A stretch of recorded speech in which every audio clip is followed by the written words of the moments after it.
el agua viva, tú eres el agua pura. Inúndame, inúndame, y todo se transformará en mí. Tú eres el agua. Este evangelio, largo por cierto, pero cargadísimo de simbolismo, de mensaje, de realidades de la vida, de nuestra vida humana y de la vida de Dios divina, que gracias a Jesús se entrecruzan y se entrelazan en la vida. Es importante quizás resaltar algunos de estas realidades que aparecen en este evangelio y que se convierten para nosotros en una luz y en un mensaje. Sabemos que la simbología del pozo, en el contexto de una vida del desierto como era la que le tocó en este evangelio, era el lugar de la vida. El agua, el pozo y el agua, símbolos de la vida, pero no solo de la vida meramente humana. Hay una realidad mucho más grande que está representada en esa palabra de la vida, de la vida con mayúsculas, de la vida de Dios, de la verdadera vida. Ese lugar era un lugar de encuentro en el desierto de la vida, en el desierto de este mundo. Un lugar de encuentro con la vida, y en este caso, de encuentro con Dios, la vida con mayúsculas. En el medio de esta realidad aparece un móvil fundamental que todos lo podemos corroborar por nuestra propia experiencia. El móvil es la sed. El hombre tiene sed.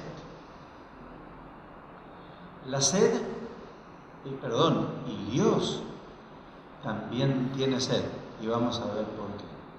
¿Cómo? La sed nos relaciona directamente con el deseo, y el deseo con la necesidad. Es decir, nosotros nos movemos por sed, o dicho de otra forma, nos movemos por necesidad, por deseo. No somos pura gratuidad como es Dios, que lo que hace, lo hace absolutamente por amor al otro. Nosotros lo hacemos porque lo necesitamos, y al hacerlo logramos superar esa necesidad y ese deseo. En este caso, tomando la simbología de la sed de esta mujer que iba al lugar de la vida, al pozo, a buscarla.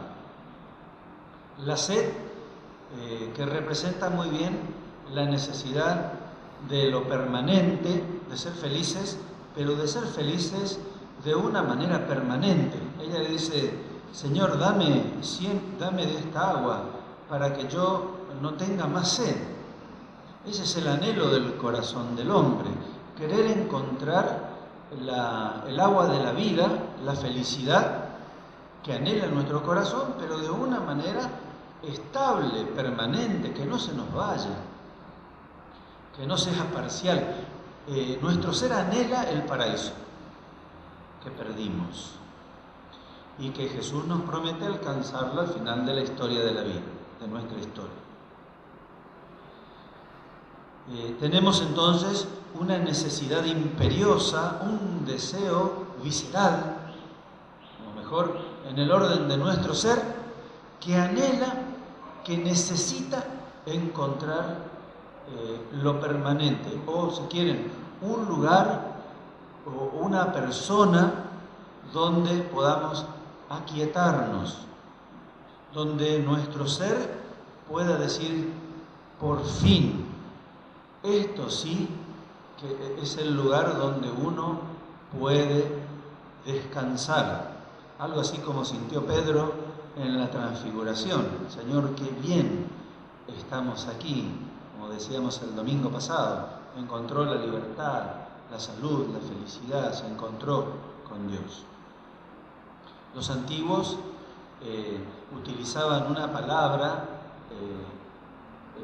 muy importante que se llama quies, que quiere decir muchas cosas, pero entre otras la quietud, la serenidad, el reposo del corazón, la saciedad mediana de ese deseo imperioso que tenemos y que genera en nosotros una ansiedad y una búsqueda constante, incansable, hasta el último aliento de nuestra vida. Esa quies, esa quietud, tiene un solo lugar de reposo, un solo lugar de encuentro. Pero vamos a ver.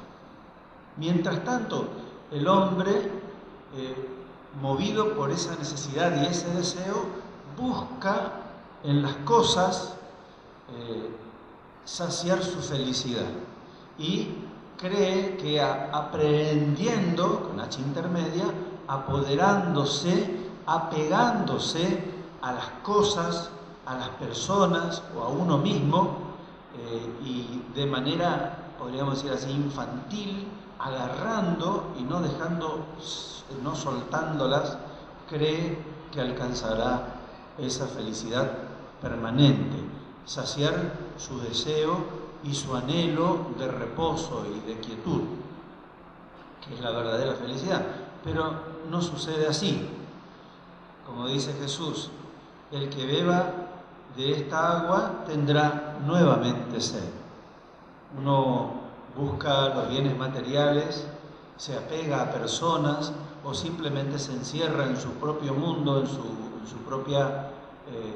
su egoísmo y cree, y cuando lo alcanza, cuando alcanza cosas, cuando alcanza personas o cuando cree que alcanzó su propia felicidad,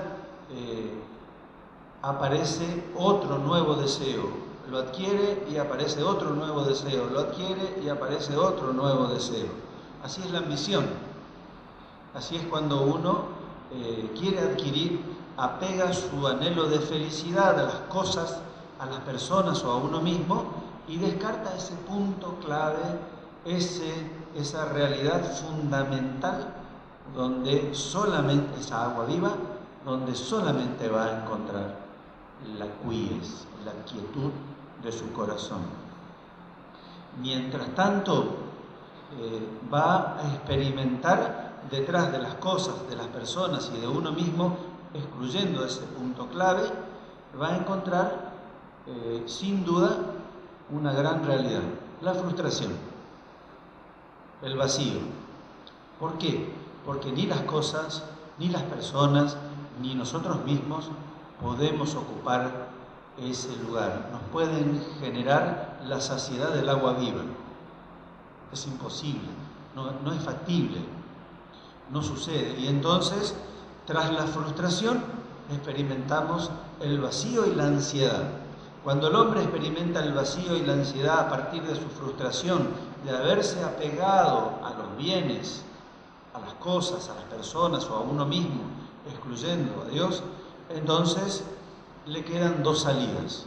Se sumerge en la profunda rebeldía, decepcionado, perdiéndole el sentido a la vida, enojándose con Dios, consigo mismo y con la vida, o crece y madura. A partir del golpe de la frustración y del vacío, va descubriendo que eso no le puede hacer feliz, no puede aquietar su ser.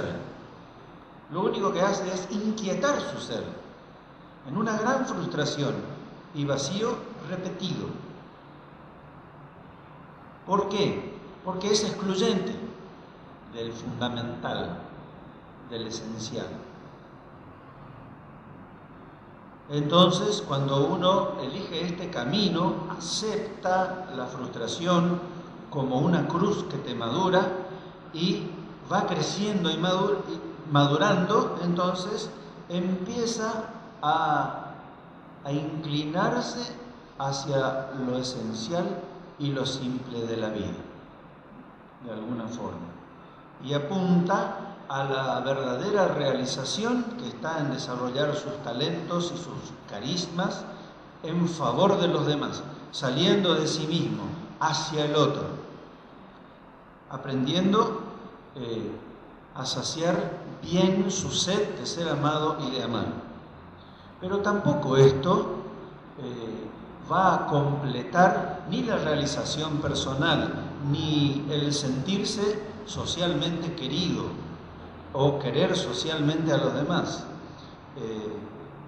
Nos va a dar esa quietud profunda que nos da el agua viva. Necesitamos llegar al punto clave, no quedarnos en las cosas, en las personas, en nosotros mismos, en la frustración, en la rebeldía, no quedarnos solamente en nuestra realización personal, en un amor, en un ser reconocidos y queridos socialmente, sino que uno tiene que ir más profundo, que es a donde le llevó Jesús a esta mujer. Si supieras quién es el que te habla, es decir, si pudieras llegar finalmente madurando a ese lugar donde está el agua viva, que es comenzando en tu propio corazón. Gracias al bautismo Dios vive en nosotros, así que no hay que correr lejos para encontrar esa quietud, está en nosotros, somos templos de Dios, dice San Pablo. Por lo tanto, hay que volver la mirada hacia el corazón donde Él nos espera en un encuentro.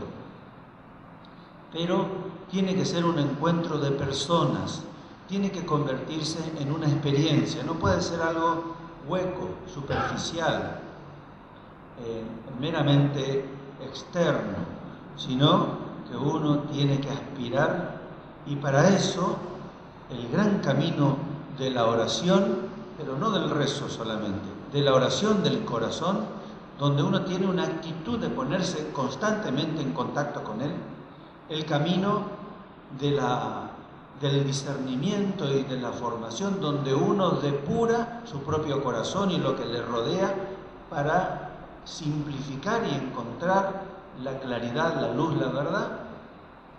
La fraternidad, que es salir al encuentro del hermano, y en esto entra el segundo aspecto de la sed. Dame de beber, le dice Jesús a la samaritana. Jesús, el Hijo de Dios vivo, tiene sed, pero no porque Dios tenga sed. Dios es absolutamente autosuficiente, no necesita de nosotros, no existe la necesidad en Dios, pero sí existe en los pequeños donde Dios está presente. Acuérdense del capítulo 25 del Evangelio de San Mateo: tuve hambre, me dieron de comer, tuve sed, me dieron de beber, estuve desnudo, me vistieron. Señor, ¿cuándo hicimos todo esto? Cuando lo hicieron con uno de los más pequeños, es decir, de los sufridos, de los marginados, de los pobres, del necesitado, del que está vacío, frustrado, lo hicieron conmigo. Entonces, también no se trata solamente de encontrar el agua viva para llegar a la quietud del corazón, donde uno ya no necesita correr como loco detrás de los bienes materiales y detrás de personas o de sí mismo para encontrar la felicidad, porque la encontró en una persona. Y desde allí sí se mueve de corazón a través de las cosas, de las personas y de uno mismo, concretizando esa felicidad que encontró en lo más profundo de su ser, esa quietud que encontró en lo más profundo de su ser. Pero hay que saciar la sed de Dios en el hermano para que se cumpla y se complete, se plenifique la madurez a la que Jesús le llamó a esta mujer y nos llama a nosotros. Tú eres el agua viva, tú eres el agua pura. Inúndame, inúndame, y todo se transformará en mí.